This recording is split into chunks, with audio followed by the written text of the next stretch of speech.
Hey y'all, I'm Dr. LaLa. Welcome back to another episode of the Re3Volve Podcast, where believers meet at the intersection of grief and transition and had to have conversations about how faith and therapy helps with the healing process. Again, welcome back. We have Mr. D'Angelo London in the studio with us again today. And the last conversation we had was about situationships. And so today it's going to be a similar conversation. We're going to talk about situationships and long-term relationships that don't necessarily work out. And the reason I've started inviting D'Angelo on is to have a different perspective. He's truly one of the wisest men I know, and his perspective is usually something that gives me something to think about. And so to have an actual conversation, because we hear these things in other communities, right? Everybody else is talking about it, but we don't necessarily hear believers having these conversations a lot of the times. And so that's why I thought it would be good to start having some company on the pod with me so that we can have conversations as believers, because it's one thing to get my perspective, right? And I'm going to continue to talk about how faith and therapy helps with the healing process, but I also think it's important that we have robust conversations about some of these things that cause us to need healing. Mm-hmm. Relationships are a cause for healing sometimes. Mm-hmm. And while we are not a monolith, like we come in all different shapes, sizes, colors, and flavors, right? And that goes for men and women. But sometimes it's good to have the dual perspective, because while I don't know how every woman feels, I can give a woman's perspective, right? And I can build that perspective based on research, based on conversations that I've had with girlfriends, based on the things I see in social media. So I can give the female perspective, but I can't give the male perspective. And I think it's equally important that we have both. And so that's why I've started having some company on the pod. And you guys, we're going to have some other folks here too, but I enjoy having these conversations with D'Angelo. And so again, we're going to talk about situationships today. Mm-hmm. We're going to talk about how sometimes long-term relationships don't necessarily work out, and what that looks like and why, coming from both of our perspectives. So again, D'Angelo, welcome back to Re3Volve. Hey, baby. Glad to have you here with us today. Hey, sugar. So how are you feeling about this conversation? Because that last conversation we had about situationships was interesting. Yeah, I feel good about being here. It's an honor to be here. But yeah, situationships. Like I said, like we was talking on camera, I've never been in one. I found out I've never been in a situationship. I never been. Yeah, no, I ain't never been him. I ain't never been that dude. Like I can't, I ain't never been like that. Mm-hmm. To have to be with somebody and to give them all of that. I think that I've always had this sense of like, I've always had this in my spirit, like, I ain't finna do that. No, we ain't finna do that one. You know what I'm saying? Cause like even like before, like if I was when I was younger, you know what I'm saying, I knew we were doing my thing. Whoever I was dealing with, we were just dealing with each other. You know what I'm saying? Mm-hmm. Now I did know the thing about the ambiguity of it all, like, you know what I'm saying? You ain't saying, you know what I'm saying, we together, I ain't saying we together, so then it is what it is. I played around in that, so to speak, when I was younger. Mm-hmm. But then once I got like saved, got in the church, doing that type of stuff, most of the time when you in the church, you sinning, you know what I'm saying, you fornicating and everything. So both of y'all know y'all ain't supposed to be doing this. Mm-hmm. So then y'all doing it, it's an understood thing, because we just sinning and it is weird what it is. Then, you know what I'm saying, I got married and being in a committed relationship, not playing around in the committed relationship, but then after she passed, and then really make it up in my mind from a place of maturity, like, I ain't got time to play no games. Mm-hmm. Like, I'm not finna lie to nobody. That's one thing I say. I said, I'm too old to be playing around, to sneak and everything and telling one girl one thing and then telling another one another thing and then trying to keep up with the lie that I told the other one because I just met a new one. And I said, I ain't got time for it. I'm too grown. Mm-hmm. So it's like, either I'm going to be honest with you about exactly what this is, and it's like, it's either we can be friends, we can play around, or whatever, or we can not. Mm-hmm. Either way it go, I'm cool. You know, so just let me know where you want, but this is only how far I'm finna go. Mm-hmm. And this is to protect not only me, but to protect you too. Mm-hmm. So I'm gonna go ahead and tell you off the hop, hey, this is what it is. If you don't like that, cool. If you do, let's go. But I don't want you saying that I played you, I ain't tell you the truth and everything. This is where I'm at. What you want to do? Or you don't like that, you don't want to be my friend. All right, cool, I understand that. Shake a hand, going on to the next one. But I've never been one that's like, you know what I'm saying, play around and everything and had my, you know what I'm saying, had me a shouty or like whatever, had somebody I played around with. Then, you know, we loving, we hugged up, we everything. Then she get another dude in her life. I'm like, well, who that dude is? I ain't never been him. Yeah. No. I can't say that I've ever been in a situationships. Not even at this big age. I can't say that that's ever happened. Like, you know. Have you ever had a dude that felt like that about you? What do you like, mean? okay, so then you didn't. Okay, so both of y'all was in whatever relationship y'all was in, friends, benefits, whatever you want to say. And so then if he got a girl, you was like, okay, fine, whatever. It won't bother you. But did you have a time where like where y'all was like that, and then he heard that you was talking to another dude, and he felt the way? Because I found like sometimes it be the female, she don't feel that way, but he do. No, not really. I really only had one guy that I dated long term. I will say we, you know, involved long term or whatever. But as long as I was being treated well, he would take a step back. Okay. But I better not ever even let him think. Boy, the minute that you mess up that I was being mistreated or I was unhappy, he would step right back into that position. Okay. And yeah, but outside of that, none that I recall.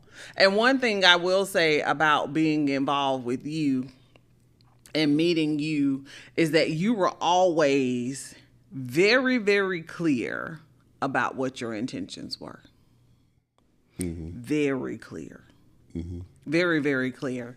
That first day we met and we talked for like 4 hours. That's a whole conversation for offline. But we talked for like 4 hours that day. And you shared with me your view. Like in that span of time, I learned that you were a widower. You learned that I had gone through a divorce. And we were both kind of dating or whatever. But it wasn't anything necessarily more than that. We were both dating. Like you made it very clear you weren't looking for a relationship or anything like that. And for me, I was open to a relationship, but I wasn't necessarily looking for it. And so we were always very, very clear about that. And once you decided that I was the woman you prayed for, you were very clear about that. Like I didn't have to ask any questions. So that conversation about it's a lot of discourse right now about how when a man loves you and he wants you, etc., he's very clear about that and there's no confusion. I will testify that that is my testimony. From the moment you decided that I was the woman you prayed for, I'll never forget it. You told me, listen, I prayed for you. I asked God for you. And I know you're not ready for a relationship. I know you're not ready, but I am. And as of right now, I am exclusively with you. If you still need to date, if you still need to do whatever you need to do, I will be right here because I know you're my wife and I'm going to give you my last name. I'll be here when you're ready. Listen here. While I was not ready, when he said that. You got ready.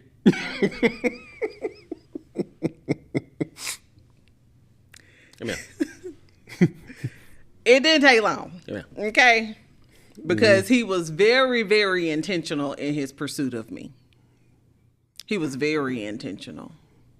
And I say this often. The way he loves me is truly a direct reflection of the Father's love for me in his pursuit of me. Because I didn't feel rushed.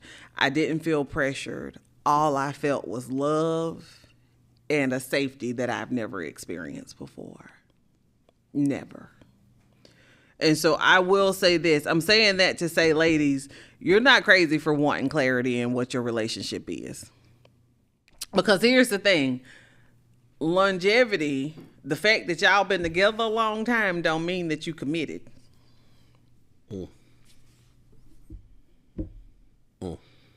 And just because he's consistently showing up 3-4 nights a week don't mean that there's clarity around what your relationship status is.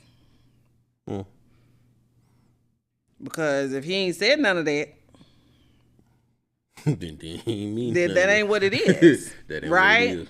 Mm-hmm. And you're not asking too much for asking for clarity. Mm-hmm. You deserve the emotional safety that comes with knowing where you stand. I said what I said. True. You deserve that. Mm-hmm. D'Angelo is the reason why I believe that saying, if he wanted to, he would. Because I've lived it. So what are your perspectives on that? Because if he wanted to, he would. I mean, that's the truth. Like when it came to me, I had decided before when I prayed to God about my wife and who I wanted her to be. And I prayed about everything. I was real specific. That's another thing. If you're going to pray for somebody, you're going to pray for something. Be specific about what you want. And at the same time, be ready to receive what it is that you get. I tell you why. Because I prayed for what I wanted, and I told God how I wanted to become this and that and the other, whatever, so I know who she was. And at the same time, when you finally did come, I had a crossroads moment of whereas, okay, she's here. I could be like, well, hold on, let me go do something with somebody else real quick and then come back. And like I said, because like we was playing, I was playing around, so I had a few that I was dating or whatever, or benefits, whatever it is you want to say. I'm trying to keep it clean. So, you know, I had one that I had lined up. And so then when she came, I still had that one line that was like, okay, do I go ahead and receive what I prayed for, that I asked God for? Or do I play around with this a little bit longer because of the fantasy of what it could be? And then once I'm done it, then I come back. It's like, no. Mm-hmm. I prayed to God for it. It's here. Now I need to go ahead and cut all that off. Mm-hmm. And so then that's what came to the thing about the fact that once God showed me that you were the one, at that point, I cut all that off. Mm-hmm. I cut all that off. Like I said, I cut it off. I told you it would be exclusive. I gave you my phone. I programmed your fingerprint in my phone. I gave you the code to my phone because I knew by prior things that we had talked about for our trust. And so one of the things that I didn't think that you didn't trust me, but it's just the fact of letting you know that I ain't got nothing to hide on my side. You know, and it's like, you know, even when it's to the point like after you was in the process of moving like for the house and everything like that, and you moved away further, it was like I still like we gonna make it work. Yeah. And I make that drive, and then I make sure that I come. We at least gonna see each other the weekend, and then these many days in the week, and then when it all said and done, it was longer than that. Mm-hmm. But it's like when a man decides that decides that this is something that he want, whatever it is, he will do whatever it takes in order to get it, and to keep it and sustain it. So then it's like there should never be no confusion. Right. Well, I think that's one of the things that is important from the woman's perspective to share with you guys is to know that being honest isn't optional. No. Like that's something that is required, right? Mm-hmm. And being able to provide clarity in a relationship is a form of leadership. True. Like, you know what I'm saying? Because a lot of times folks want to be followed, but where are we going? Mm-hmm. Is it going to be snacks? Yeah, me. How long is it going to take to... Yeah, me. So how long is it going to take to get there? You know what I'm saying? Mm-hmm. And so, and the fact that a lot of times you guys don't want to answer those questions. You don't want to communicate. But the reality is your silence is communication. Basically. Yeah, we know that, like, most of the time, other women don't pick up on that fact. They don't pick up on the fact that us being quiet. When it comes to certain situations, us being quiet and not telling you and not giving you the answer is an answer. But most women, like, they don't get that about men. Because honestly, just like I said in the previous episodes, like, you saying one thing or you're not saying one thing, but you're doing a complete other thing. So then most of the time women are trying to decipher what a man's intentions through what he's doing. And so not all the time the action and the things that he's doing is really giving you an indicator of what his actual intent is. Because just like you said, just because I'm here and I'm showing up and doing this and that, does not let you know that I intend on making you my wife, or I intend on making this a thing. It's like it has to come out of my mouth. If I don't say it, if I don't let you know it, then show it, then it's a problem. Right. Because both of them have to be congruent. It can't be no words and then just action. It can't be words and no actions. It has to be my words plus my actions at the same time. They have to be congruent. They have to come to agreement with each other. Absolutely. And I think it's important that we remember, ladies, that God is not the author of confusion. So listen, if you confused, I can just about bet you that ain't God. That part. I can just about bet you it's not. Because I believe it's in Proverbs 10 where it says, the blessings of the Lord maketh rich and adds no sorrow. Now, I didn't say that. That's Bible. The blessings of the Lord maketh rich and add no sorrow. So if he is a blessing from the Lord, baby girl, lean in close. You shouldn't be crying every day. Huh? You shouldn't be confused every day. Your mind shouldn't be racing. You shouldn't always be having to wonder, where do I stand? Does he care about me? Does he love me? Does he have another girlfriend? Why he didn't answer the phone? Huh? That's crazy. So, something to consider. The blessings of the Lord maketh rich and adds no sorrow. So, if that man is a part of your life, and you have more bad days than good days, I'm just saying that probably ain't a blessing from the Lord. You might need to. You might want to reconsider. You might want to reconsider. You probably need to reevaluate. Because again, God is not the author of confusion. And a man who is the man that God has for you, because again, we get to choose, right? So every man that comes into your life ain't your husband. Thanks. And so as women, we have to be mindful of that, especially church women, because the church at large puts marriage on a pedestal. And I'm going to say this here.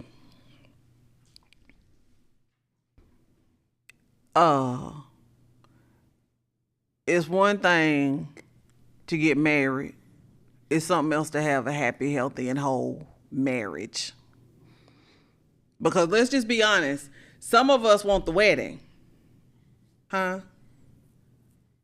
The wedding. Getting to wear that dress, inviting everybody over for the party, having an amazing reception. But baby, let me tell you something. Marriages require work.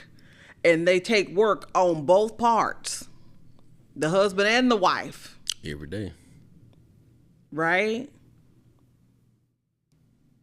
You have good days and you have bad days. And you get to choose each other every day. But I promise you, ladies, it's a lot worse out there than being single. Mm-hmm. Now ask me how I know. Huh? It's a lot worse out there than being single, okay? Mm-hmm. So remember. Hold on, say that again and say it into the camera. Did they know it's a lot worse out there than being single? Oh, it is. Mm-hmm. It's a lot worse out there than being single. Mm-hmm. A whole heap. Yeah, you can be connected to men and women. You can be connected to the wrong person, and like I said, it will set you back years. Facts. We'll set your emotions back. We'll set your confidence back. We'll set gears. The trajectory of your life. We'll set you back because you connected yourself to the wrong person. Because of sometimes we choose people according to our flaws. Mm-hmm. We choose people according to our. I'm trying to. What's the word? It's not flaw. What the word I'm looking for? According to our insecurities. Mm-hmm. According to the things that we're lacking. Mm-hmm. Because you're lonely. This is what you chose somebody. So then you was lonely, and then in your loneliness, that person showed up, and now you're connected to the person because they feed your loneliness, but then they're not giving you anything else. Mm-hmm. So then it's like, don't speak to like, watch, like, make sure, that's another thing. Make sure you're ready to receive whatever it is that you're asking God for. Just like I said. Because when you came along, if I still wanted to have my play around and do this and do that, I wasn't ready to receive what it is that God wanted me to have. And I would end up doing stuff that I wasn't supposed to do. Right. Well, I think, too, that's where we start talking about it being necessary to heal. You know what I'm saying? And being careful about going into a relationship right after you've come out of one. Mm-hmm. When I met you, I had been single for 2 years. Mm-hmm. And like I said, I wasn't ready for a relationship per se. Like I wasn't looking for it, but I was open to the concept. Mm-hmm. But with that being said, I had done a whole lot of work, and I knew what the red flags that I had overlooked in the first go around, and I already knew what wasn't going to be acceptable for me. Like you see, like I came into this situation with, and it wasn't necessarily stuff that I had even shared with you. It was just things that I had purposed in my heart, right, that we wasn't doing again, right. Because I had made up in my mind I would be single first. Mm-hmm. It would be me and Jesus and baby and Bella. Till Jesus' return. Before I allow myself to be in a similar situation again. But with that being said, I realized I had to make sure that my picker wasn't broken. Because sometimes the issue is the picker. See, that right there, that's another thing, like, you know what I'm saying, eat with people, that would be getting me on my nerves sometimes, with people talking about somebody did the wrong, this and that, and blah, blah. Sometimes you got to make sure that you got yourself spiritually and mentally in a place that, like I said, you're picking according to, like I said, being in a healed place. Because, like, just because you're lonely or just because, you know what I'm saying, you or horny or whatever it is, like you just pick, I don't want, just want, and you get somebody for right now, and then you try to make that right now person a forever person. You got to make sure that you're healed. You got to make sure that you can get rid of that bitterness. You got to make sure you got rid of that slothfulness. You got to make sure you get rid of that, you know what I'm saying, not being wanting to be attacked, that attachment issue you got, you know what I'm saying. I don't like being by myself, you know, so I ain't got no this and I ain't got no that. So then as soon as that one person come around, they become your everything and your all in all, and it's like, no, like, you know what I'm saying, they ain't the one for you. You got to make sure your picker straight. Right. Well, and I think some of that comes from feeling as though there is something you enter into a relationship expecting that person that you're connecting with to feel something inside of you that's missing when you need to be whole in the first place. That part. Because I shouldn't be looking for you to fill in an empty space. Right? I need to be whole. We should be two whole people. That's not the saying that we have to be perfect people. Right. But we should be two whole people. Right. Because I shouldn't be coming into a relationship looking for you to fix me. Yeah. Because fixing can only be done by the Father. Right. Or fixing that part of me. Right. Yeah. Because the only person who can do that is the Father. Mm-hmm. Jesus in therapy. Mm-hmm. I'm going to say that every time. Jesus in therapy. Mm-hmm. And I've said this before. I did a lot of intense therapy. Because I was a mess. And that's one of the things, that's one of the things I told him that night when he told me he was exclusively with me and that he was willing to wait. I said to him, listen, I'm a mess. Like, I've been hurt. I've been through some stuff. And what did I say? I don't want to hurt you or for us to wind up in a situation that we regret or whatever, because I wasn't quite sure that I was right. Mm-hmm. That's what I told you. Mm-hmm. And I kept going to therapy. Okay? Mm-hmm. I went to therapy. Hey, I was in there. We had lots of conversations. And it's because of that therapy that I was able, even when we, like on one of the other episodes, when we talked about the fact that I told you, wait a minute, it ain't you, it's me. That's because I had been to therapy. Being able to understand that and pick up on the fact that, like, this is something, this ain't nothing that you did to me. This is something that I got triggered by, and I need to take a step back. Right. And see what's going on. Yeah. Right. Yeah. And so even when you're in relationships, long-term relationships that don't move further than just the relationship, or situationships, when to heal, to move forward, it's necessary. Yeah. You know? You got to, because people doing nothing like that. All that stuff does a number on your confidence. It does a number on your spirit. When you're in a situation like that and you feel like you've given this person your everything, you feel like you give them all of you, and when it's all said and done, you got none of them or nothing to show for it. And so then you have to take the time to, like, really, like, to deal with those things, to really reevaluate the situation, reevaluate why it was that you did the things you do. They didn't do all bad. I didn't do all good. Let me see what's all going on, what happened, so that therefore I won't find myself back in this situation again. Because that's wild. That's wild. You was conversation with the dude. You said the one was with this dude for 15 years. Yeah, 10, 15 years. 15 years, kids, and everything, and he never would marry you. And then after 15 years, you finally decided, I can't do it no more. Yeah. And it's like, I understand how somebody can get that way and get there, that place, but I know I couldn't do it. But I can just imagine the work she's going to have to do in herself emotionally to be able to deal with it. You said then after that, 6 months later, he got with some girl, 6 months later, and married her. Married, yeah. It wasn't even a whole year. Yeah. And it wasn't the girlfriend who was talking about it. It was actually his sister who was angry with him because she was like, how could you do that? You played the girl. Yeah. But like I said, it's like that. I know that's gonna take a lot of work on her part before she get with another dude. Cause then at the same time, you don't want to sit there and get with somebody else that fast because of the fact that he did the same thing. Right. Well, that comes to being able to heal and move forward, because the first step in healing is being honest with yourself. I mean, you're gonna have to be honest with yourself and really reconcile with how you wound up in that predicament, and then identify those things within you. Number one, your picker, and then number two, the things within you that put you in the position that you allowed yourself to be played with in that way. You know what I'm saying? And then forgiving yourself. Because I know, even for me, when you walk away from a relationship, no matter what the relationship is or is not, you have to forgive yourself for the part that you played in being in that situation. You know what I'm saying? You have to forget, because there was some point in those 10, 15 years when you knew then that you should have walked away. But you decided to stay for whatever reason. I mean, and 3 babies is a good reason. Like, you know what I'm saying? But I'm going to say this about that. Staying in a relationship for the sake of the children isn't good either, because them babies see everything. They hear everything. And even the things you thought you were hiding from them, you weren't good at hiding it. Mine now. You weren't nearly as good at hiding as you thought you were.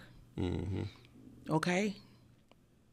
But it is possible to heal and move forward, and to do the work. And that's what I would encourage for anyone in this situation, is to heal and do the work, so that when the right person does come along, you're ready. And you're going into this situation already whole. And you're not looking for somebody else to fill up those empty spots, because God has already done that. And take your time. Right. That's one thing people don't do. They don't take their time. Take your time. Be like, you know, they ain't going nowhere. And if they is, then they need to go. Like, actually, like, take your time with people. We're so quick to just jump in relationships, or we just so quick, you know what I'm saying, that, you know what I'm saying, once it's like, You find out you like them, then you go from liking them to loving them, and then it's like, whoa, take your time, slow down. Right. Actually, I don't think people date for real no more, honestly. I don't think people date no more. Right. I think they find somebody they like, and then after they like them, then you go from like to like love, like in like weeks. That's what I think. I don't think really nobody. I don't think nobody dates them. I don't think nobody takes their time. I think from the moment of getting a phone number to the bedroom is short. The amount of time from getting a number to like, you know what I'm saying, being in a full-blown relationship with this person is short. And I think people need to take their time, because in taking your time with this person, you'll learn stuff about them that you might not necessarily like. And that you will see that I really don't want to be in a relationship. This person is cool. But for us like being in a relationship with them, I wouldn't want to be in a relationship with them because I see something that they do that I might not like. Right. And see, if you didn't take your time to get to know them, to actually date them, to actually learn who they are and how they are, you would have never known that if you had one on a rushing too. Because now you rush into a relationship, now you in it, now you find this little thing out about them, but now you don't want to let them go because we here now. Yeah, we done invested too much. Right, but if you had to took your time, slow down, and figure them out, because it's the same time you'll learn them and you'll also learn you. Right. You'll see what's going on with you and what you need. Like, hold on, wait a minute. You know what I'm saying? Maybe I need to work on this. Take your time. Right. It ain't going nowhere. If you're gonna get married, you're gonna get married. If you're not yet, but take your time and actually get to know people. Indeed. Get to know who you with. Indeed. That's true. And y'all, I hate to cut this conversation short, but I'm pretty sure we're over time. This has been a good conversation, and we'll definitely have to bring De'Angelo back, because, yeah, I believe that these are important conversations that believers need to be having. Because it does require work. It requires, like I say all the time, Jesus plus therapy is what gets you through, right? And so I want you to remember, if you're in this season where you had a situationship that came to an end, or a long-term relationship that did not end in the way that you thought that it would, know that you're not wrong for wanting commitment. You're not wrong for wanting marriage. You're not too much. You're not asking for too much. If that is what you aspire to, if you aspire to be a wife, if you aspire to be a husband, you're not wrong for wanting that. Okay? You're not too much. And so until next time, keep choosing healing, keep choosing joy. We love y'all. Bye.